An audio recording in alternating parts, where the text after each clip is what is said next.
권혁성 원장의 한방톡.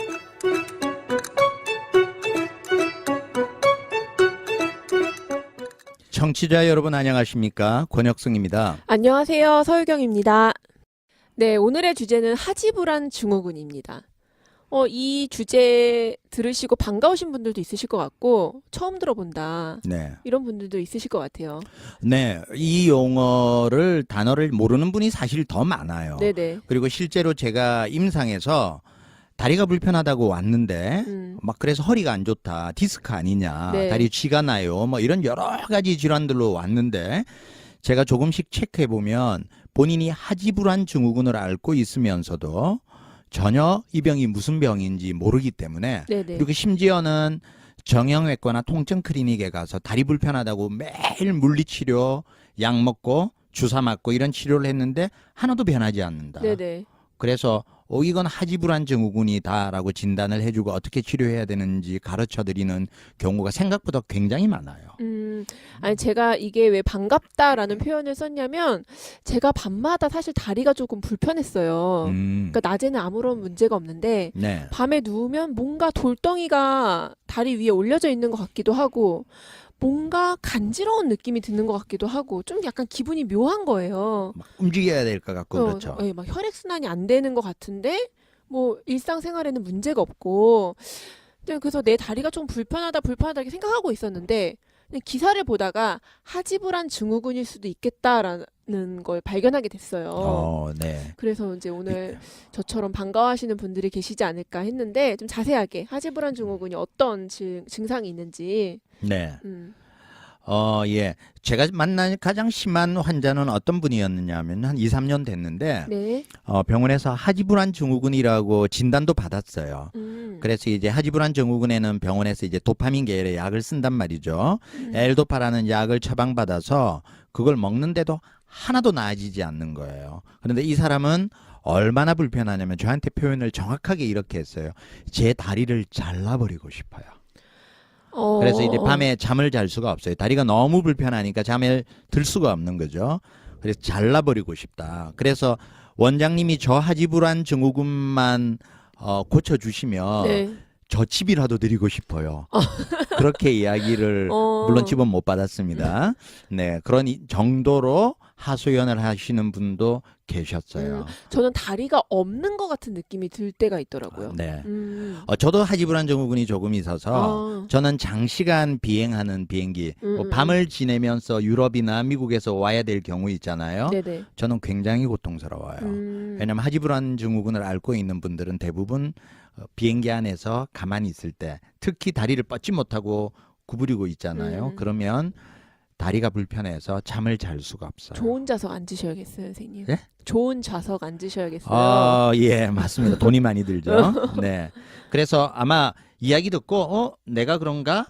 장시간 여행하거나 차를 오래 타거나 내가 다리를 가만히 있을 때 불편한 사람. 네네네. 그래서 차라리 걷거나 일어서서 다니면 또 괜찮아요. 이런 분들은 내가 하지불안 증후군일 수 있겠다라고 생각하면서 네네. 오늘 방송을 들어보시면 잘 들어보시면 좋을 것 같습니다. 이게 얘기를 들어보니까 아까 또 도파민 치료 어쩌고저쩌고 막 하셨잖아요. 네. 그러니까 이게 약간 원인이 네. 그러니까 물리적으로 직접적으로 다리가 막 불편한 게 아니라 뭔가 네. 정신적인 네. 뇌와 관련된 그런 작용인가요?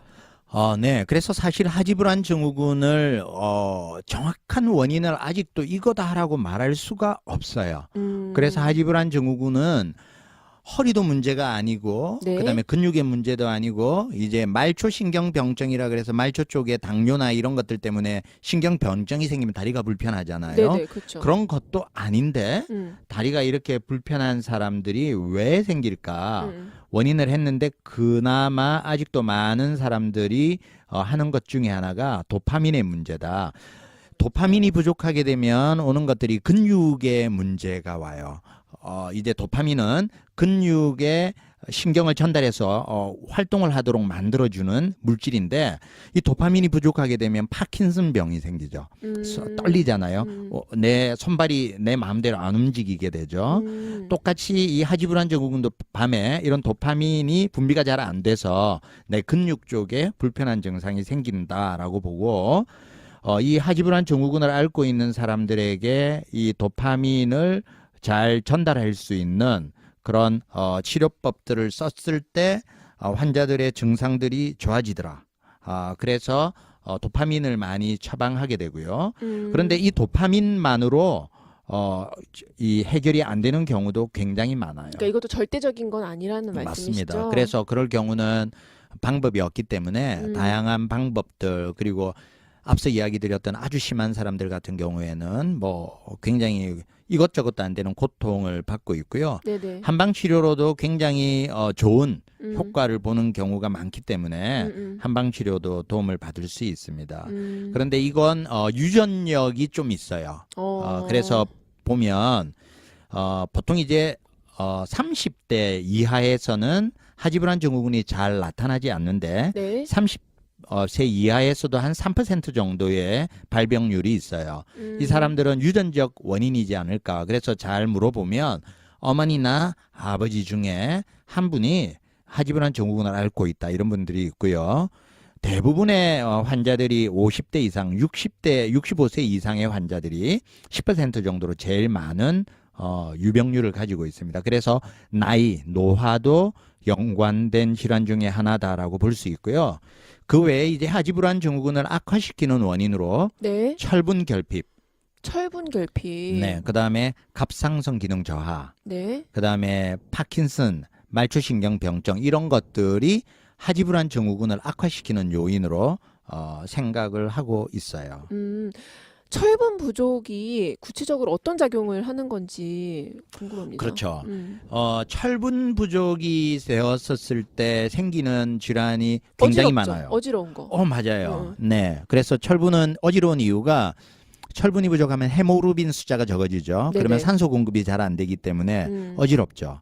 그리고 핏기가 없어지죠. 창백해지죠.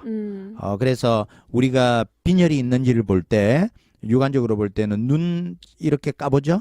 네네. 그래서 안에 결막이라 그러죠. 네네. 눈 흰자 밑에 안쪽을 보면 발그스름해야 되는데 창백하다. 그러면 빈혈이 있구나, 그렇게 네네. 보고 있고요.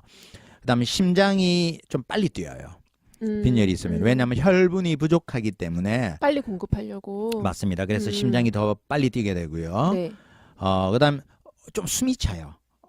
철분이 부족하면 심장이 빨리 호흡. 뛰니까 숨이 찬 건가요? 그럴 수도 있고요. 그다음에 산소량이 부족하니까 우리 과호흡을 하게 되죠. 네. 그뿐만 아니라 심각한 거는 철분이 많이 부족하면 탈모가 생깁니다.